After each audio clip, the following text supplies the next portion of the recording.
Welcome to the Entrepreneurial Musician with Andrew Hitz, a podcast from the Pedal Note Media Podcast Network, featuring interviews with the best and brightest entrepreneurs and innovators in the music business. Today's episode features Ranaan Meyer, bass player for the world-renowned chamber group Time for Three, as well as a philanthropist, a teacher, a soloist, and a brand new father. He tells us all about it next. Hello, and welcome to the first ever episode of the Entrepreneurial Musician with Andrew Hitz. I am honored to be joined by my very dear friend Ranaan Meyer, who is the bass player for Time for Three, as well as a whole lot of other projects that he's got his hands on. How are you today, Ranaan? I'm doing great. I'm really excited to be here and talking to you and talking about this very important subject. Well, it's really great to be here. It's kind of ironic that I had to start a podcast and book you as a guest to actually get to talk to you on the phone. I think it's a sign that we're both a little bit too busy. So, and Ranaan, like I, had his first son was born. He's about to turn 3 months old. Is that right? That's right. Yeah, his name is Roderick, and we are really on top of the world, and it gives you, reminds you that no matter how busy you are and how much stuff you're doing, that there are definitely more important things in life. This is very true. So neither of us, and Nicholas, some nights, my son who's about to turn one, some nights he sleeps like a champ, and then other nights that's not as much the case. So I never really know when I'm going to wake up really tired. So. But Ranaan and I go back a very long time. We did the National Orchestral Institute together in the summer of 1999, and our good friend Eric Larson, who is now a bass player in the Houston Symphony, he told me that I had to find this guy named Ranaan because we were going to be the best of friends, and he told Ranaan that he had to find this guy named Andrew. We were going to be the best of friends. And that was basically how our first conversation went. It's like, Eric told me to find you. He told me the same thing. And then we hung out for all 3 weeks. So, and we've been fast friends ever since. But it's been really cool to watch your career from when we were both very poor college students. And then it seems probably to an outsider like your career has recently exploded. But I know that is not the case. And it's kind of been very... It's been a lot of hard work, and there's been a lot of steps along the way. So I just wanted to ask you about all of that. Let's start actually with the current day. Can you tell us about your group Time for Three? Absolutely. Time for Three's been together for 15 years. It's hard to believe. We started at the Curtis Institute of Music, where we would, of course, study classical music, and then when we would get an opportunity to, just jam, the three of us would get together and just play other styles of music. The faculty and administration caught wind of it and hired us out for our first gig, supporting, other styles of music, back in, 2001. And we thought it was going to be our first and last gig. We put together about 30 minutes worth of music, and we were, given, some perks as college students, such as a limo ride and a corporate credit card to buy whatever we wanted, and $150 cash. All these really cool things, that college kids sort of dream of. And Sure. It was the end of the semester, so we thought we would just go and party basically and have a good time. Anyhow, we got down there and played for 30 minutes, and the audience went nuts, and we were scratching our heads thinking, this is unexpected, and we thought we owed it to ourselves to do it one more time. And we did, and that second time we got the same reaction from a different audience. And that's really how the group was born, just basically out of doing something with pure joy in mind for the sake of a party atmosphere, and then having a great response. Very interesting. And so when did you guys decide to give me some insights into the conversation that the three of you had when you realized that you wanted to actually make a go of this, as a professional thing? Well, it was a process. Probably if it wasn't for Nick Kendall, I don't know if Time for Three would have ever stuck, because, Zach DePue and myself, we were really, focused on winning jobs in orchestras. Zach actually did win a job in the Philadelphia Orchestra, and I was a substitute in the bass roster and starting to knock on the door as runner-up for other, major auditions, while Nick was out of school and, he was a soloist and a chamber musician. Contrary to popular demand, they don't pay soloists and chamber musicians a lot of money when they're just starting out. Right. And so, Nick was hungry and needed work, and he was really luring Zach and I into work, and he put out the money. He fronted the money because he was so sure that Time for Three had what it took to have a successful, few decades. Huh. And he put together a VHS. We had a little video on VHS. Wow, how old are you? And 37. Yeah, the answer is not as old as me, just to be clear to anyone listening. But anyway, all right, continue. Yeah. So, no, and we had these glossy photos. Yeah, I mean, seriously, dating ourselves. But not as much as some. And basically what had happened was, we just took his word for it because he was fronting the money, and it only was like a couple hours of our time here and there.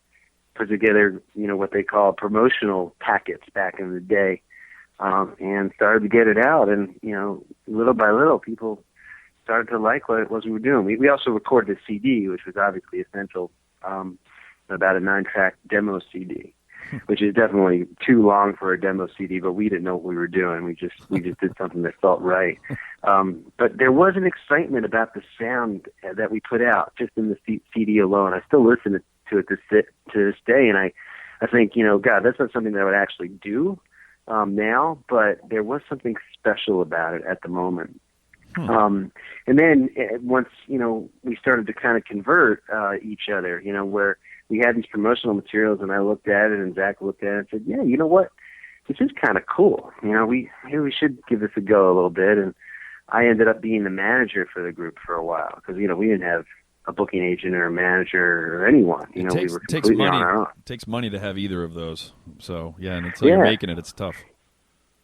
Yeah, so I decided, based on what I had heard and sort of my professional evaluation of what we had done, of course I'm being sarcastic because I had no idea what I was doing, but I had the audacity to say, well, we're never going to play background music, and we're going to have a flat fee of $1,500. And this is back 15 years ago, once, right when we started. And, like I said, we're college kids / jet out of college.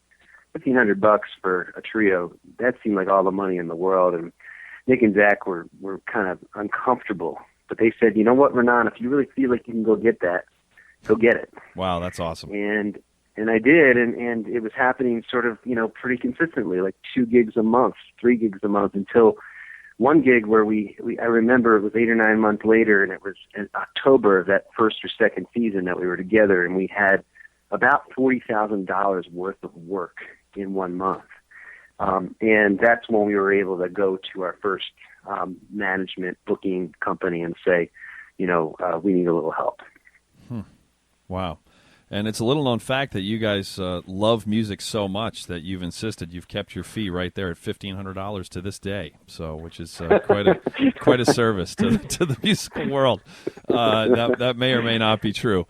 I'm sure that they're glad that you had the audacity to charge $1,500. There's something to that though, where there's been a lot of studies that if there's I don't know if there's 20 different kinds of canned or jarred tomato sauce at the grocery store, and they're all around $5, and then one of them is like $7.99. Then it's been proven by companies that pour a lot of money into it that a lot of people are going to be drawn to that because they're like, why is that almost double the price of like there's something to that. That must be really good. So.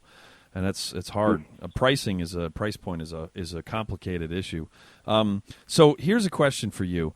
If I am listening to this podcast and I want to be in the next Time for Three, whether it's a trio or, it could be completely different, but the next chamber group, and I heard your story, then the first question that I want to know is, like, I think I can kind of wrap my brain around the equivalent nowadays of a VHS tape and the equivalent of a demo CD. And that is funny that it was 9 tracks, because even the people that loved you didn't listen past like maybe the 20 seconds into the third track, and then they had already decided that they're going to hire you. But But so who did you send that material to, and how did you figure out how to send that material to? Where did you start?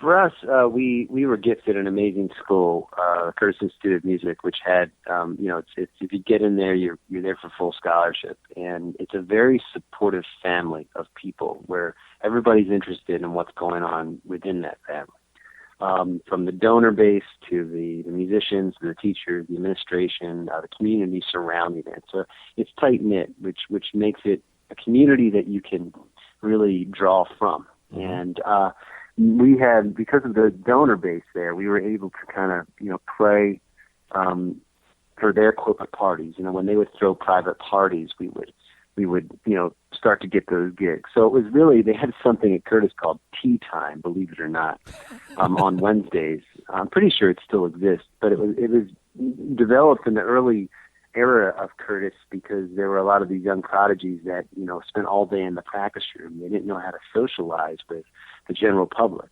Of course, nowadays a lot has changed coming into 2015, where I'm sure Curtis students know how to socialize. It was, when I was there, it was like, free food, and that was the excitement.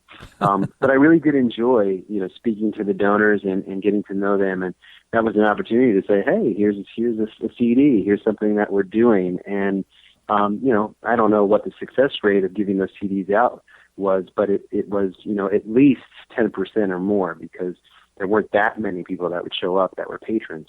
Right. And it started to develop into, I'm having this private party, let me hire, Time for Three. Those same people served on the boards of performing arts centers around the country, or nonprofits or whatever. And they would then say, I had this great group at my private party. I think you should at least check them out, to a presenter.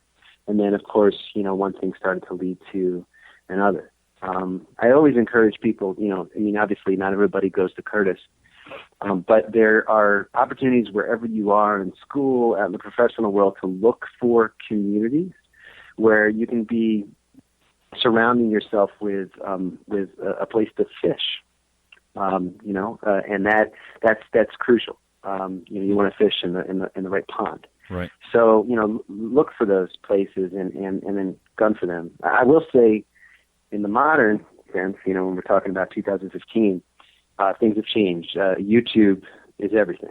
Right. Or I should say it's a huge, huge percentage.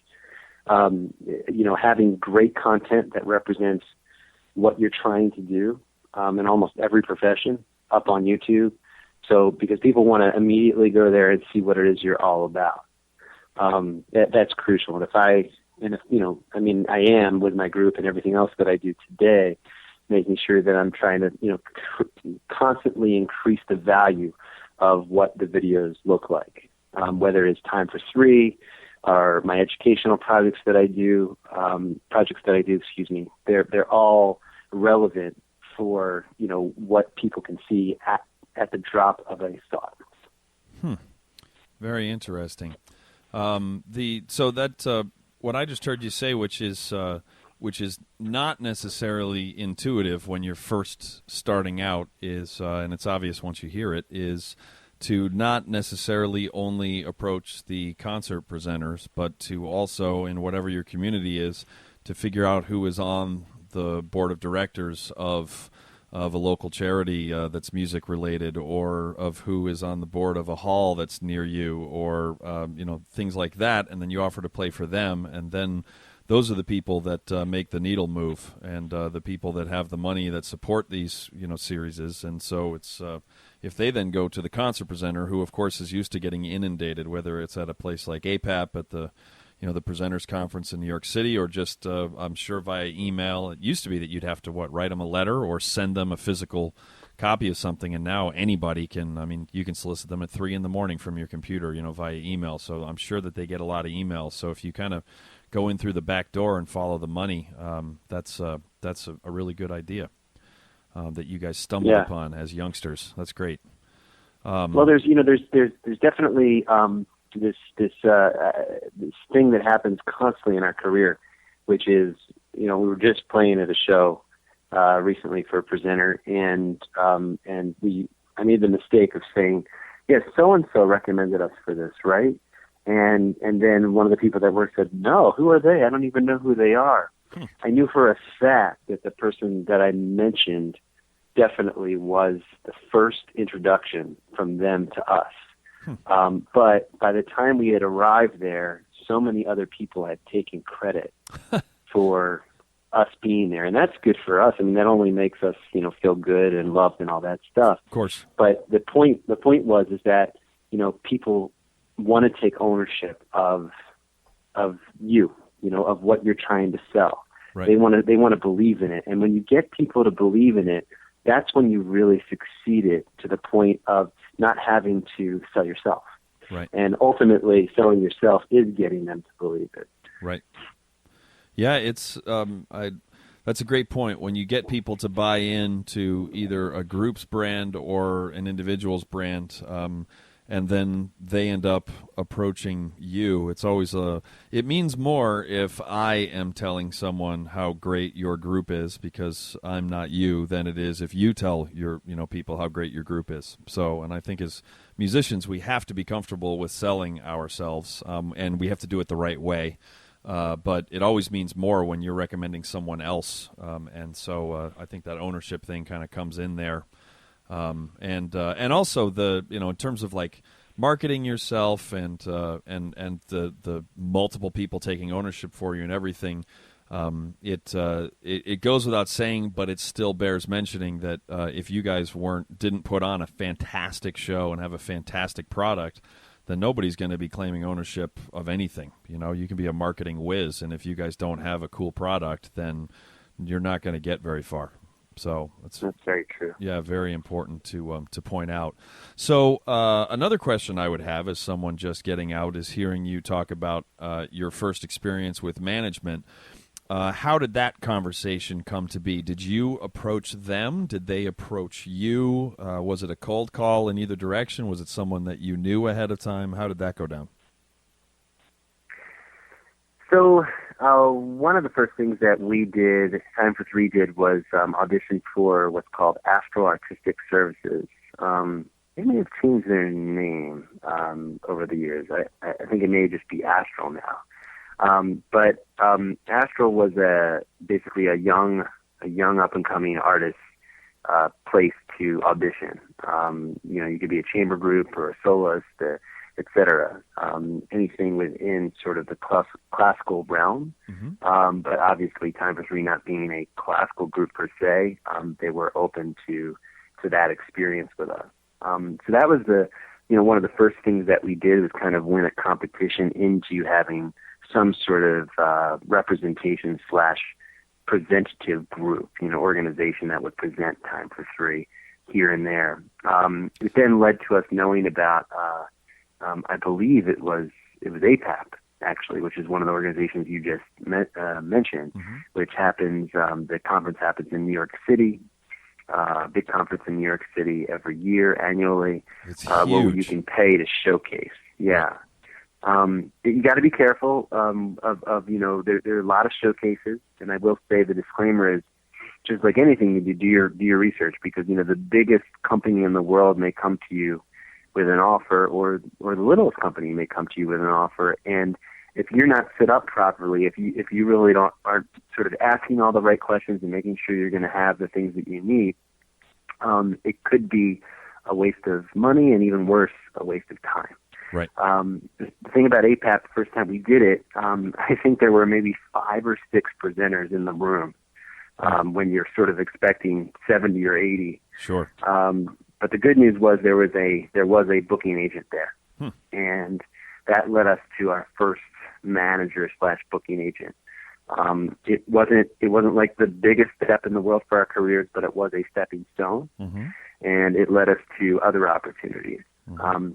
It's what I call, who we had first was a boutique group, a boutique agency. Mm-hmm. They weren't able to get us a lot of work, but they did get us some, mm-hmm. and got us the awareness of then the next management company that got us more, et cetera, et cetera. Right. I'm a big believer in stepping stones.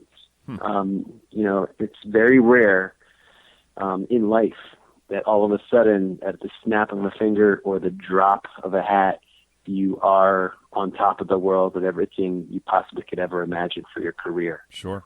It's a process, and I think it's really good for young artists or just up-and-coming artists to realize that. So as long as you're going on the trajectory that you want to see for yourself, you should consider yourself a success at all times.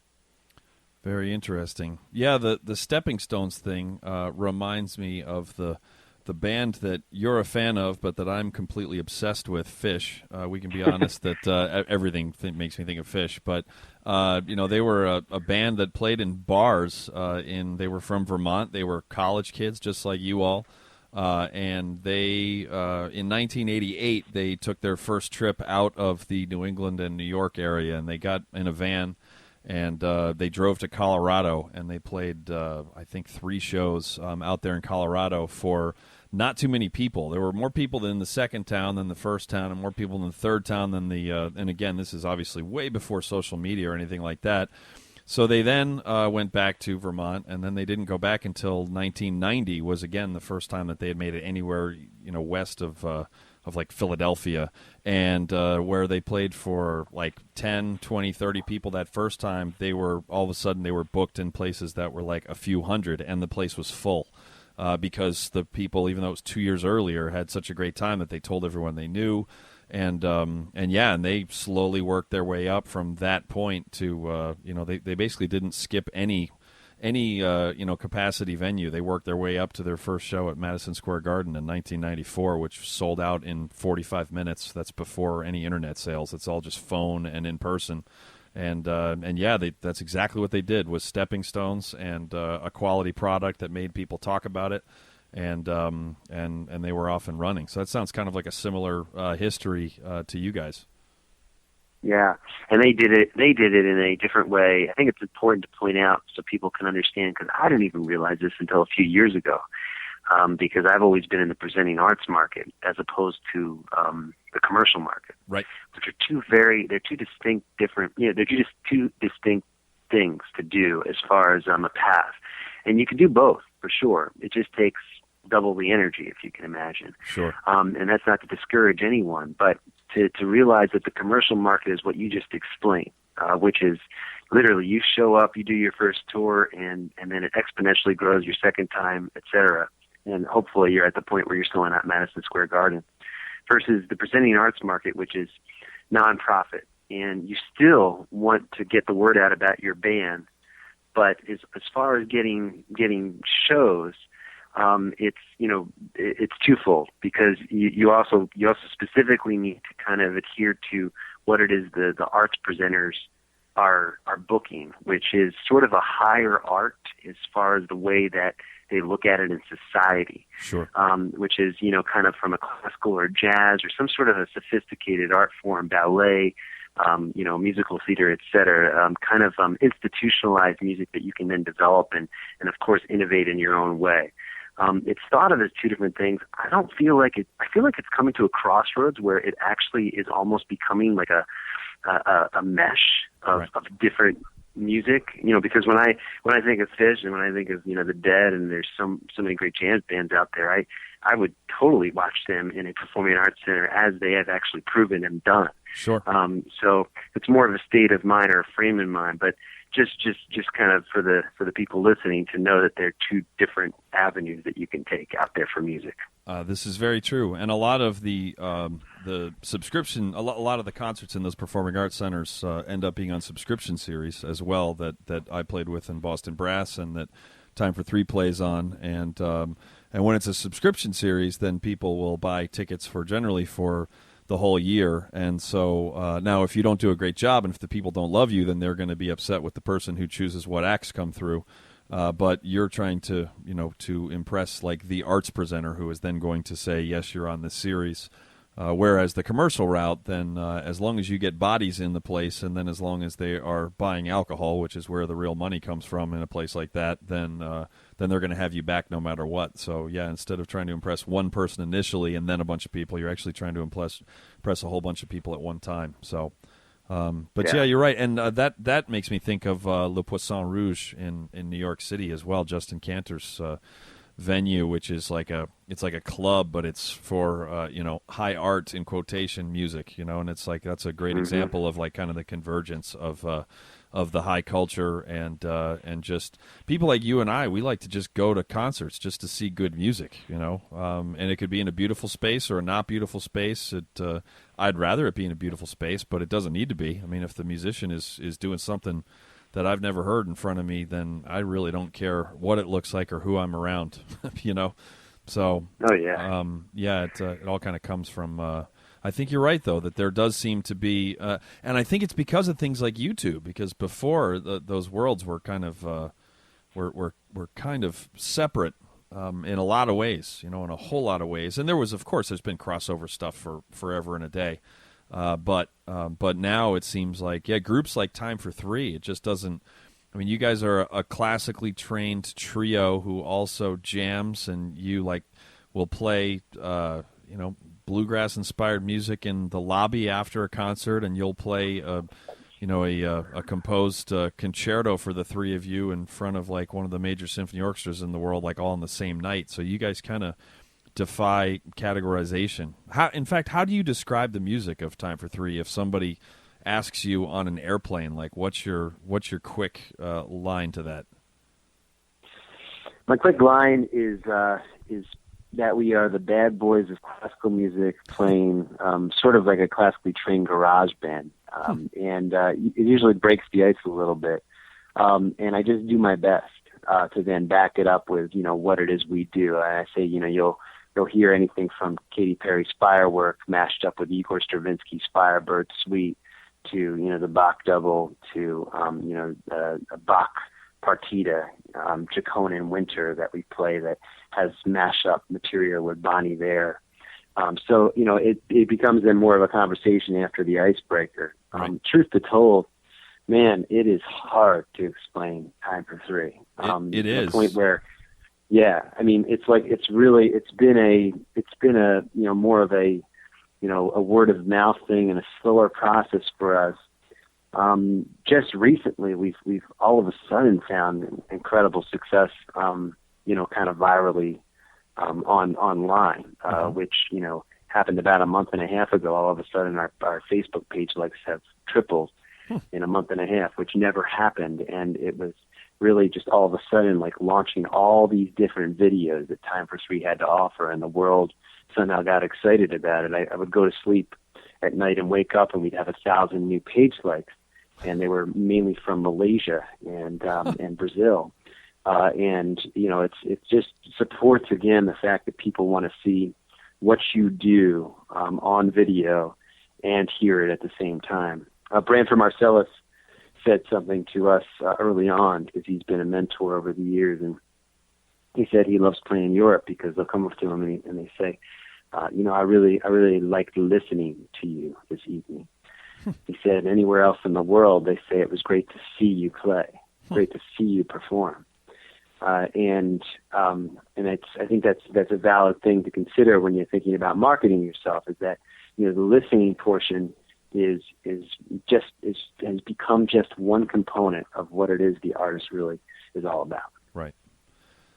So speaking of kind of going viral in the online thing, one thing that you all are known for is videos either on or next to airplanes. And there was one in particular that was really brilliant, where there was a less than accommodating flight crew that was not going to let you carry on the violins, I believe, which they're not really check under the plane type of instruments, to say the least. And they would not let you bring them on, even though they would fit. And so you were literally standing next to the airplane, and it was I think it was Zach, right, who pulled out his violin and started playing. Was it some Bach, I think? Yeah, it was all Zach and Nick. I was actually on a whole other flight going to the same gig. And a lot of times people say, "Where was Ranaan?" Ranaan was running for cover. That was where the rumor came from that you had been fired, but it's not true. Yeah, so right. Yeah, no, not true. Yeah. I basically, as the story goes, Nick and Zach just weren't able to fly with their instruments, and it was once again U.S. Airways. They seem to be more than other airlines controversial with instrumentalists, and I'm not exactly sure of the reasons, but they do seem to be cutting edge in that department. Yeah. There are some great U.S. Air employees and people that really do read everything, but customer service for instrumentals at times just seems to lack for whatever reason. But that said, now we have new laws that have been passed about 4 or 5 months ago that, at least domestically, protects musicians, in order to travel with their instruments. They've made it so every instrument you can travel with now. I think, unfortunately, harp players and pianists still can't travel with their instruments, but everyone else can. So that's a good thing. We've made progress, and it's basically been because of these crazy things that have happened to musicians. Time for Three being the victim of a couple incidents, along with other musicians that have stood out or stood up in kind of a humanitarian way, protesting peacefully. And that was an example where Zach basically took his fiddle out, and you should watch it on YouTube if you can. It's kind of amazing. But yeah, it's great. It's great. They're so neglectful that they even allow him to protest by taking his instrument out on the tarmac, which I would say don't try this at home. But he took it out and kind of started playing Bach and explained, that he felt that this wasn't fair. It's pretty surreal. I mean, he's in a secure area, like at an airport, and there's like the wind is blowing, and Nick is laughing, and and Zach is playing the crap out of the Bach too, of course, because that's all he knows how to do, and it's all very surreal. And he's talking about how they won't let him on the plane, and Nick is calling out to the pilot who won't even talk to him, and it's like, yeah, it's there's a reason why it went viral, because it's kind of like, wait, is this real? It seems staged, not in a bad way. It just seems like this can't possibly be real. And yeah, no, that's one of the best musicians in the world standing next to an airplane, and they won't let him take his tiny, precious, ancient violin on so that he can go and share his talents with some other city that has financially requested his presence, in a couple of days. So it's it's hard to believe. Well, it goes to the conversation, I think, as far as being entrepreneurial. I mean, that was actually a very entrepreneurial thing to do. Absolutely. Which was, taking advantage of a bad situation. There's always opportunity in there. In the time that we've been together, there've been so many light bulbs that have gone off where it's like, oh, wait a second, let's try this. And, that even lent to then really being on our tippy toes whenever we go into the airport, not being guarded, being actually open for human error, because that's, believe it or not, that's an opportunity. Right. There was, when we were coming home from Dancing with the Stars, they wouldn't take my bass on a U.S. Air flight, even though they were supposed to check it under. And I had something that also went viral, not quite as viral as the playing on the tarmac, but it was a follow-up to it, and it went for a lot of other news stories and a lot of activity online. Yep. We also had the opportunity where one day I befriended a Southwest Airlines pilot, and we were really talking all about music. He just loved music, loved the bass. I didn't have my bass with me because it was on a layover, but he noticed the bow, and I offered up Nick and Zach to play on a plane, and he said, I would love that. And next thing we knew, Nick and Zach were entertaining a Southwest Airlines, flight. That's a great video too, with Ranaan, videotaping it and on his phone. Yeah, that's really great.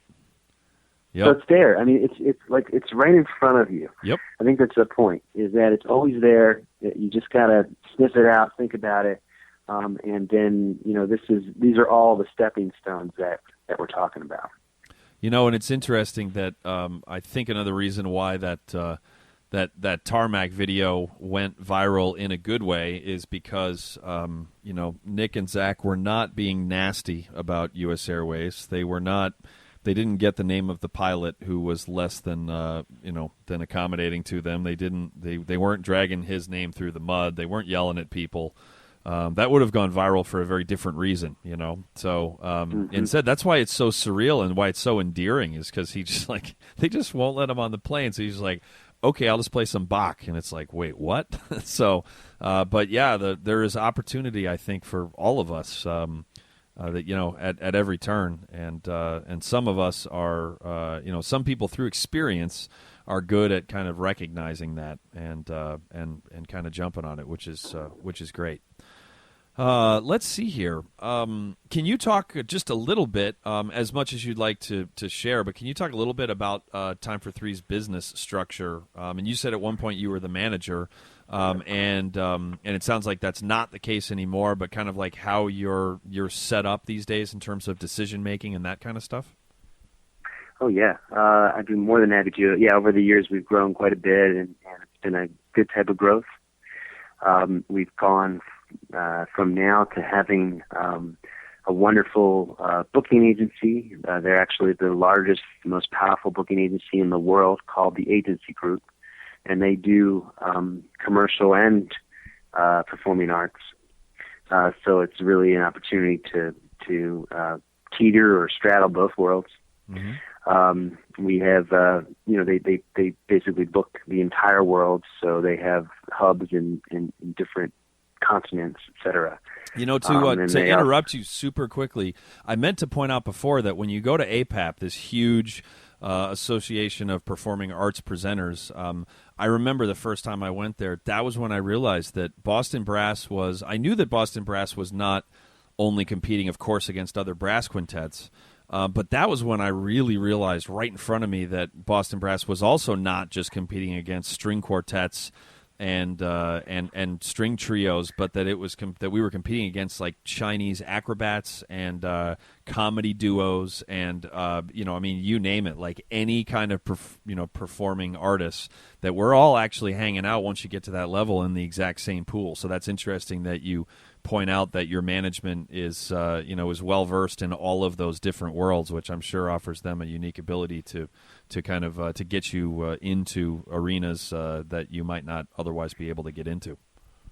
Yeah, and it can feel overwhelming too at times. I think it's important to look at it as an opportunity to learn from other groups out there, and just it's. If you're interested in more than just picking up your instrument and playing it in tune and in time with a musical feeling behind it, man, this is an amazing world that will open up so many doors. It's really fascinating. The other thing that Time for Three has, of course, is a management company called Park Avenue Associates, which has three managers there. They're a smaller management firm. We were with a company called IMG Artists, and that we recently left, which they did booking and managing. But we've gotten to the point where we can go to a real high-powered booking agent and have managers that specialize in what it is Time for Three does. So that's really, really nice. We also have an online marketing man. His name is Chris Cohen. And he makes sure everything on social media looks up to par, and he's doing things based on his expertise. So the way, the posts come from Time for Three for Instagram, Twitter, Facebook, etc. But the way we post it and the timing is also extremely relevant. So when you're fortunate to have an expert that can help you with those things, so you can get the biggest bang for your buck, so to speak, when you do have a post, it's good to have one of those companies. We also have a business manager that works her butt off for us. Her name is Brandy Numedal, and she's kind of our right hand, if you will. And we do have an accountant, a lawyer, and we also have a record label, which is Universal Music Group, which is, when they are working on your album and working with you, there's a huge staff. They're one of the majors, and there are three majors left at this point. Before that, we were an independent label called E1. That was the largest independent music label in the world at 8% of the independent music sales at that point in time. Now that we're with Universal Group, they're able to do things kind of at a faster pace, and they're also able to support us with a lot more financial and Rolodex backing. So we're really, the bottom line is we're really fortunate. I'm hoping I'm not leaving anybody out. It's a big team now. To have all these people and all these different companies to help us really makes it like we're all working together and we're all going for, this next chapter or this next level or whatever it is. But the game has gotten easier for us, but it hasn't really changed. The idea is to get our music out to as many people as possible, to constantly be increasing our career, et cetera, in all these different ways, and ultimately to do what it is we love to do, which is make music. And everything just supports that at all times. So it's a step-by-step process, and ultimately the product has to be good. What it is you're doing, that music, the compositions, the arrangements, the sound, that's all number one, and everything else should really support that. That's fantastic. Yeah. So it seems like once you scale to the if you're somebody who's listening to this, chances are very good, since there's not that many groups in the world who are on the scale that you guys are, that that you're not going to be in a group of that size. But you have earned the luxury of being able to hire so many people to do exactly what they specialize in. But I do know that that when you guys were not just necessarily first starting out, but because I kind of started paying attention more when you guys got a little bit more momentum, and that's when I was like, hey, what the heck is going on here? And then you started filling me in. But you guys seemed like you were always good at identifying that if you couldn't do something, some specific thing that needed to be done on a business front, then you figured out who could do it for you, and then you had them do it for you. And that's a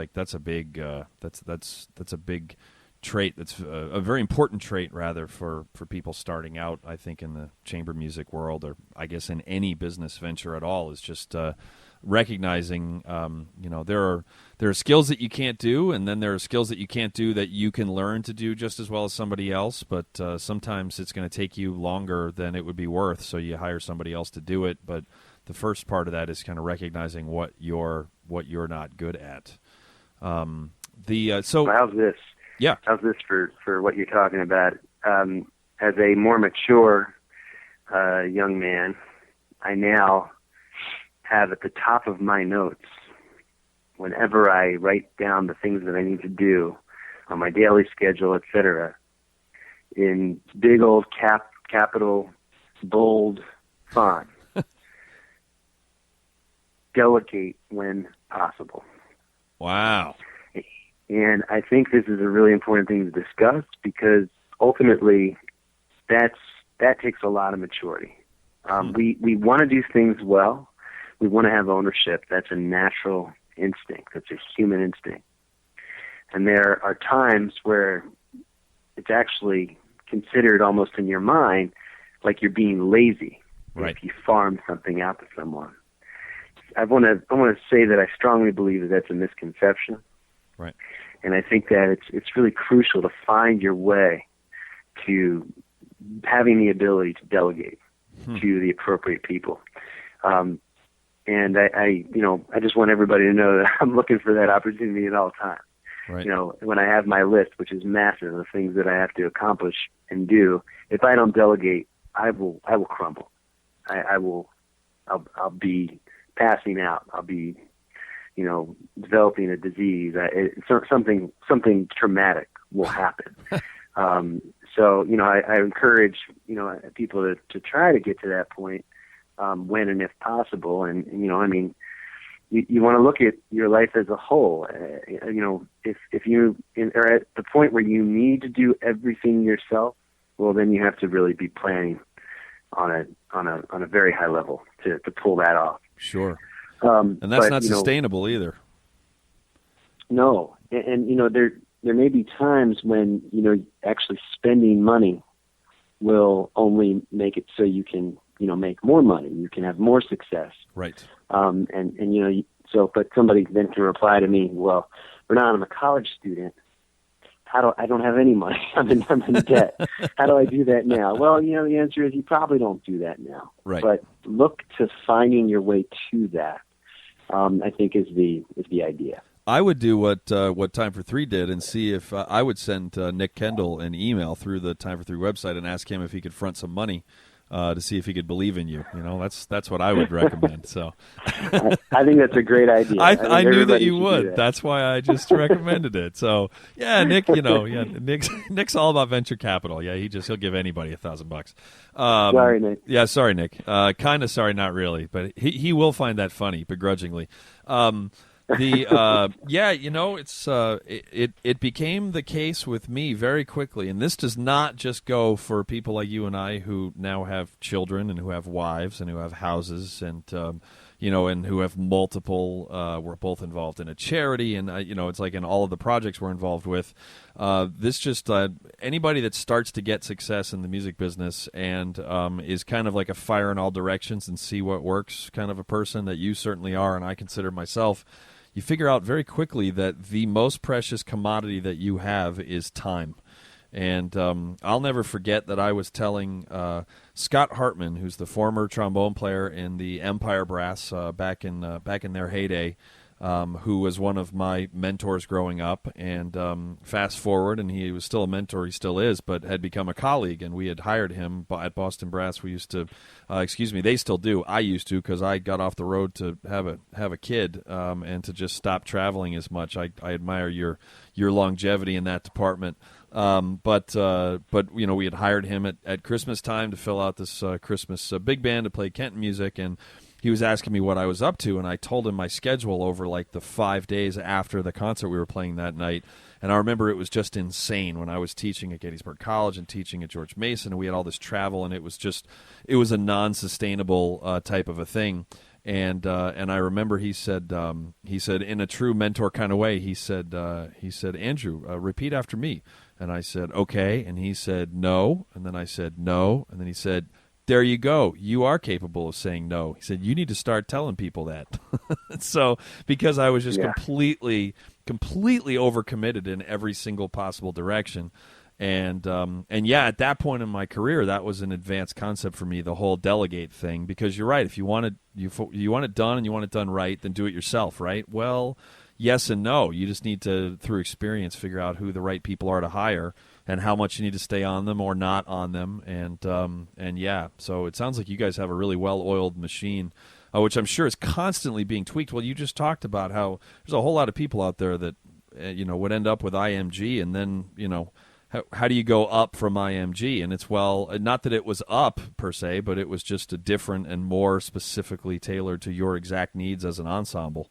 And that seems to be kind of a hallmark of you guys, is not just social media-wise, not just musically, not just business structure-wise, but you're constantly tweaking things to make them the most efficient, possible, which is really great. We can all learn from that. Okay, so I just wanted to ask you about a couple of other side projects you have, just so you can kind of get some plugs in. We can learn about that, and then I will send you on your way, since I think we both have some diapers to change. That's something that you can't necessarily delegate. You can't just like have someone show up and say, hi, Emily, Ranaan hired me to just come over and change Roderick's diaper, and then I'm going to leave. Yeah, that'll get some looks. So. I believe that's called a nanny. Yeah, but I think that's more like, they don't just ring the doorbell though, that's kind of, I think you have to give them a place to stay and stuff. Yeah, but anyway, it's not free. Is the point. Yeah, exactly. Yeah, so that's what I'd like to talk about next, is your family structure. Let's talk about your marriage and how it works. No, that's a different podcast. I think anyone could make a marriage work with your wife, because she's one of the sweetest people on planet Earth. So, and she puts up with you, and it's like she's all that. So, okay. No, it's so funny. It's like when that type of compliment, I always, I always appreciate it and say thanks. It's the same when somebody says, oh, your bass is so beautiful. I say thanks. these are two things I have nothing to do with. Exactly. Yeah, let me be clear. Yeah, let me be clear. I was just saying nice things about Emily. I was not drawing a line between the dots to give you any credit for that whatsoever. You just, like me, got incredibly lucky. So. And so far we haven't screwed it up. So yeah. So anyway, thank you for clearing that compliment. Absolutely, yeah, absolutely, yeah. Emily's listening to this like, wait, why is he saying thank you? What's going on here? So you are involved in a charity called The Education We All Deserve. Can you tell us a little bit about that? Yeah, and we actually became official at the top of 2015. Great. And it's really wonderful. The mission of it is to provide education to the world at little to no charge. And right now we're primarily focused within music because that happens to be my expertise and what I know the most about. Specifically right now, we do two main things.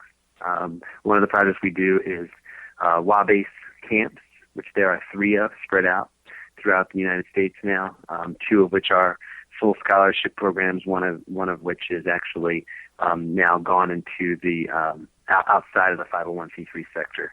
It's called Workshop. But the 2 programs that are within the umbrella are WA-base Intensive and WA-base Institute. And WA-base Institute is now going to be in its 8th year running, and it's a full scholarship double-based program with the amazing teachers Eric Larson, Hal Robinson, and then I get to work with them as well.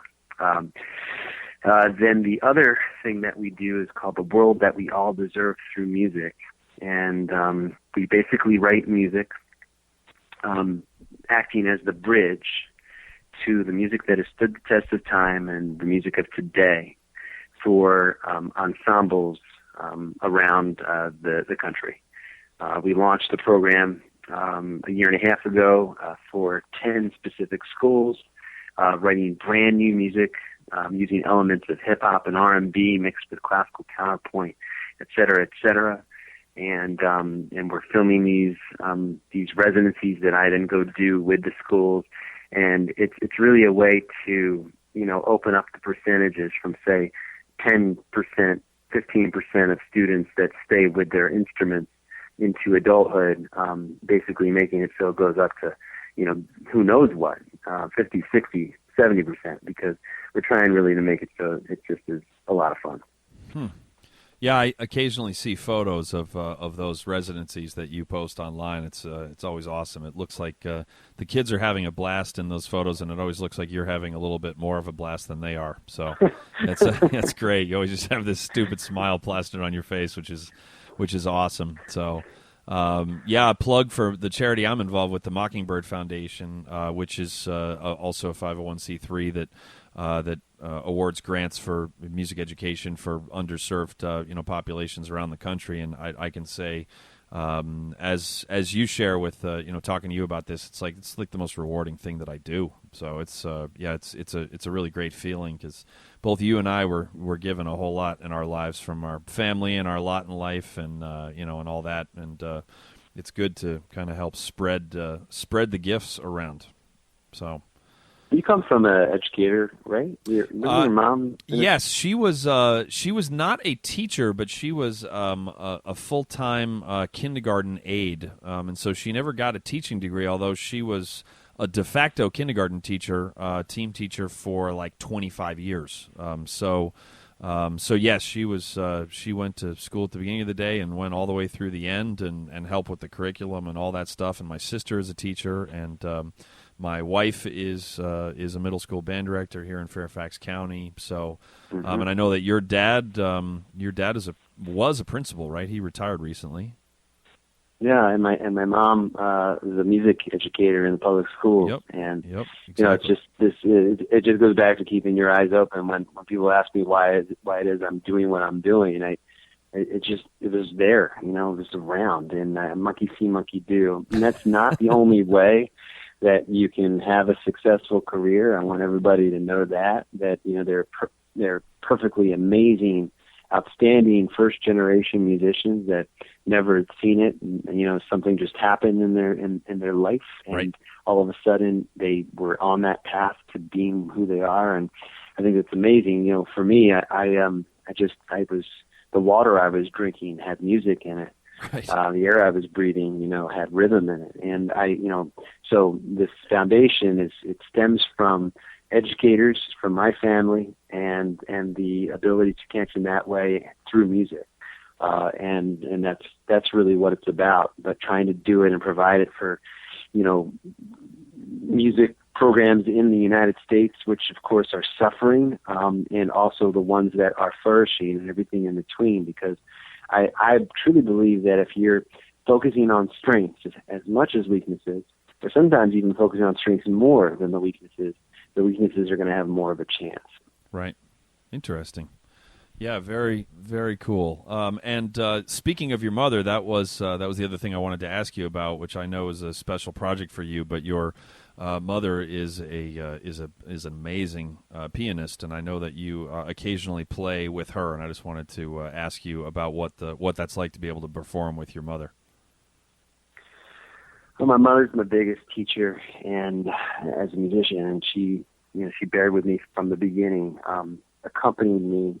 As she would play the piano and I would play the bass, and being able to jump in every once in a while and say, have you thought about doing it like this, playing the phrase like that, etc., and giving me practice tips. I never really realized she was teaching me, which I think is the secret for an amazing teacher. That's it right there.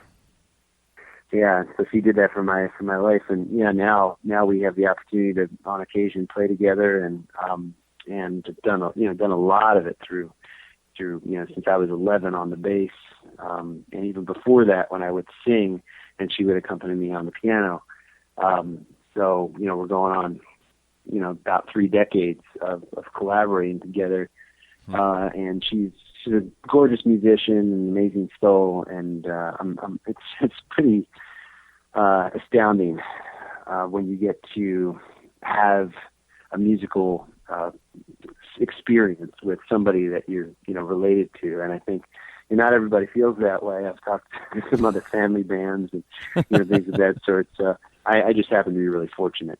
Yeah. Well, and if you I have the pleasure of knowing both of Ranaan's parents, and when you talk to either one of them about the subjects of either music or of education, even not just music education, but just education in general, then it takes about 10 seconds to figure out that both of them are incredibly passionate about both of those subjects, and that's definitely a trait that they instilled in you, because you're one of the most passionate people that I know, whether you're furious at the Eagles or you're talking about setting up an educational 501c3 or whatever, then you're just a very passionate person. And that seems like just about every single person of the short list that I made of people that I want to start this podcast by interviewing, every single one of you is super passionate about what you do and about creation.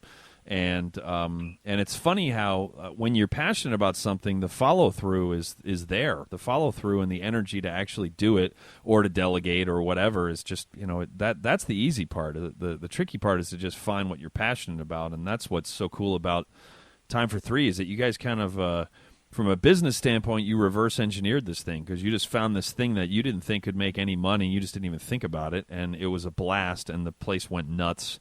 And then you were like, oh, let's try it one more time. And then you were, and then you did it again, and then the place went nuts. And at that point, when you're having that much fun and you're getting that kind of feedback, it's not like, I doubt any of you had to be talked into, doing it a third time. It was just kind of a no-brainer, even though it required work. So I think that's a good lesson for all of us entrepreneurs and would-be entrepreneurs. So do you have any parting thoughts or anything you want to plug or anything like that?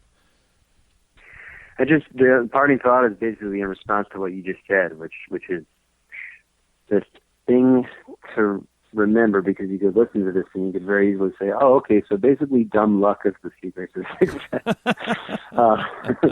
And I think what's important to realize is that for Nick, Zach, and myself, we were all really focused on doing whatever it was we were doing once we got passionate. Yes. So for Nick, Zach, and I, it was 14, 15 years old for each of us. And something happened where, I think it was a concerto competition for both Nick and Zach. And for me, it was getting introduced to the language of jazz. Mm-hmm. And that then manifested its way into other things, other interests, chamber music, orchestral music, world music, funk, bluegrass, you name it. Crunk. And every time, I love it. I love that Little John just got referenced on the first ever Entrepreneurial Musician podcast. That's great. Good stuff. Yeah, it was like one major thing to evolve to after the next, where you could really put your heart and soul into it, and that then made its way into an opportunity, which was jamming, and then the faculty liking what they heard and hiring us. So it's really that journey that makes it possible. And so I think neglect is really the only time that you'll find that you're not getting that opportunity, because you may have neglected something that you had the opportunity to be passionate about, the opportunity that you could have learned within your field, and then all of a sudden a band says, we need that violinist, we need that bass player, etc., and you can't do it because of something that you weren't open to at that moment in time. So instead of it being a negative, I think it should be this great positive, where it's just like, oh, I'm going to explore this, I'm going to check it out. Right. You can then, of course, make your decision after that and say, you know what, this isn't for me. But at least then you don't have to kick yourself saying, oh, I missed an opportunity. Right. Yeah, and you have to be ready when opportunity knocks. That reminds me, don't I remember some sort of a story with like you and Zach, like with at the Kimmel Center, and there was like a power outage before a Philly concert or something, and that you guys played? Yeah. Yeah, tell us that story, because it's fascinating. Yeah, that was the first launch. That was the first launch, like sort of the equivalent to viral video of today, where we had I call it the Bernstein effect, because when he was, young age, he was assistant conductor of New York Phil, and of course they had televised programs, and the conductor fell ill, and he had his opportunity to stand up and take the podium, and he did an amazing job, and that launched his career. Right. And for Time for Three, our Bernstein moment was a power outage, and Nick wasn't there. He was actually at an amazing music festival, Marlboro Music Festival in Vermont. Nothing to do with cigarettes, mind you. And we had the opportunity, because of the power outage, for Zach and I to entertain for 5,000 restless fans that wanted to hear Beethoven's Ninth Symphony. And they couldn't play it because there wasn't any power, no lights, no way to read the music. And Zach and I were the only two people that had music memorized that could go out. And so the president of the Man Music Center at that time, a great friend of ours, his name's Peter Lane. He's now down in Arkansas at the Walton Performing Arts Center. Mm-hmm. And he went out and asked everybody to be really quiet. There's two gracious musicians that are going to play. And if they're willing to be quiet, they'll come out and do this. And it was, huge. It made all sorts of international news. Right. And, it was also so much fun.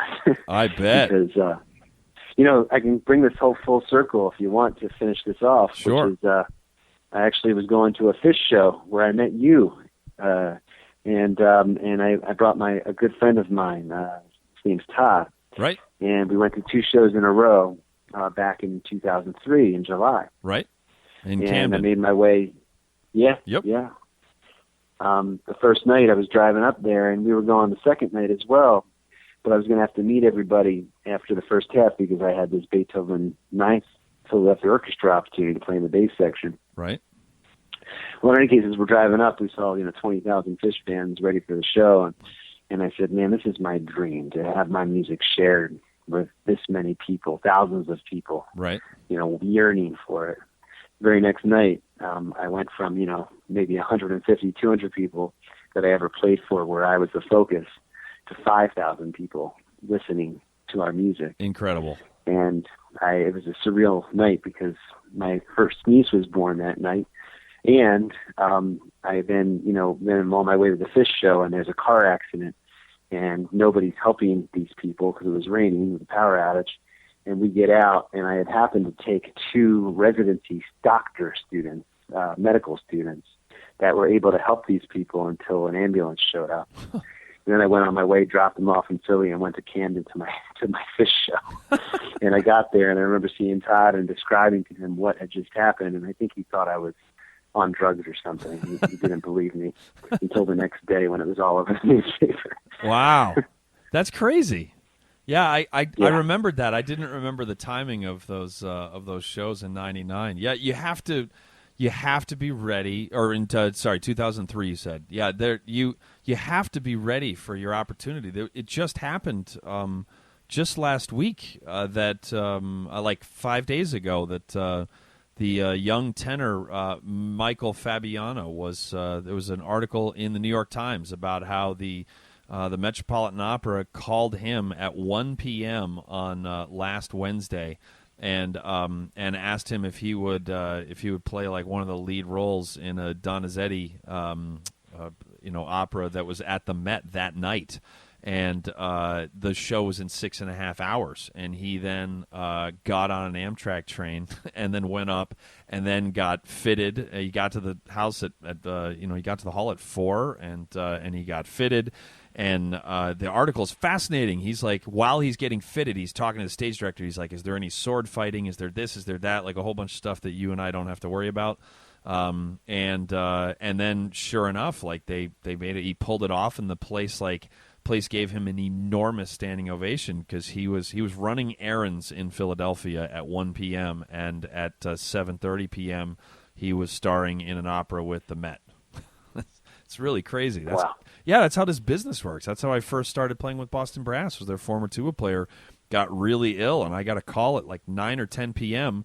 And at 5 a.m., I was checking in at the airport for a flight to go to Colorado Springs to go play with them at the Colorado Music Educator Conference. So in front of like 1,200 band directors. And, you never know when the phone's going to ring. But like you just said, in terms of like, you cutting your teeth in jazz clubs and being a soloist with your mother on piano and playing orchestrally and playing chamber and just like, getting your feet wet with all those things so that when the opportunity comes and someone suddenly asks you, at the Mann Center to play music for violin and bass with no lights and no music and no warning, and the two of you just were like, okay, because that's what you did all the time, and this time it was just in front of a bunch of people, and then all of a sudden you're famous, and then your career is taken off, and now you employ a staff of like 300 people. So, I mean, it's you never know. You never know where things are going to go. So... Well, Ranaan, I'm not gonna lie. I imagined that experience happening 20 minutes before it did, when the lights went out. Wow. I dreamt that somebody was going to come ask us to do that. Wow. And if they hadn't, I probably was going to have the audacity to go up to somebody and say, we could play. I think it's important to work really hard, to work really smart, and then dream. Mental mantra, dream the impossible dream. Right. Really think about it. Imagine it happen, because if you can really see it happening, there may just be that opportunity. Wow. Well, that's, this is why we don't get to hang out all that often anymore, which is unfortunate because of, for the best reasons possible, because of careers and families and, babies and all sorts of stuff. But every time I ever spend even 5 minutes talking or hanging out with you, I'm energized and I'm ready to go like conquer the world. So I'm sure that the listeners to this will agree that your energy is just contagious, and it's always nice when big time success in our business happens to the people who who have been busting their tails from day one, and I know personally that is absolutely the description for you. So it has been a pleasure being able to chat with you here on the Entrepreneurial Musician, and thank you so much for taking the time out of your very busy day to talk to us, Ranaan. It's my pleasure, and I feel the same way about you, Andrew. Thank you so much. Yeah, absolutely. Thank you so much. All right, take care. Bye-bye. You've been listening to The Entrepreneurial Musician with Andrew Hitz on the Pedal Note Media Podcast Network. If you would like to help support the podcast in order to make more episodes like this one possible, please visit pedalnotemedia.com/donate for more details. You can sign up for my monthly newsletter and find my blog at andrewhitz.com. You can also find me at facebook.com/hitztuba, and I'm at hitztuba on Twitter. The Entrepreneurial Musician is produced by Austin Boyer and Buddy Deschler of the Fredericksburg Brass Institute. Executive producer is Andrew Hitz. The theme music was performed by Ben Barron, Rich Kelly, Daniel Lapel, and Andrew Hitz. This has been a presentation of the Pedal Note Media Podcast Network.